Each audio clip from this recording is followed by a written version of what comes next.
Hello guys, konnichiwa. Sabado nga ito at Yasumiko. May pupuntahan tayo. Makiki-birthday party tayo kay Ate Jen mga guys. Late celebration nga ito kasi nataong may pasok ang birthday ni ate. Nagready na nga ako nito kaagad para makapunta na. Baka kasi maubusan ako ng Shanghai. Backpack pa nga ang gamit ko, baka kasi may pasyaron si ate.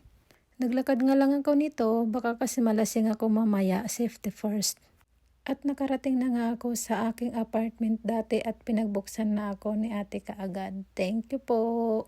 Welcome sa aking apartment before.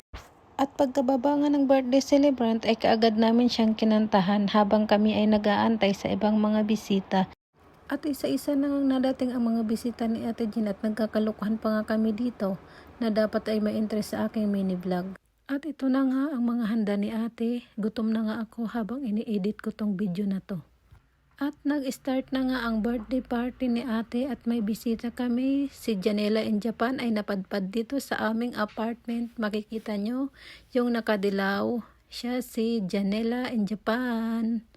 At tuwang-tuwa nga kami dito dahil may kasama kaming napakagaling na komedyante. Principal na ang galing-galing sumayaw. At kinantahan na nga naming lahat dito si ate ng happy birthday. And thank you for inviting us on your special day. More birthdays to come. Enjoy your life here in Japan. Hanggang dito na lang guys. Thank you for watching.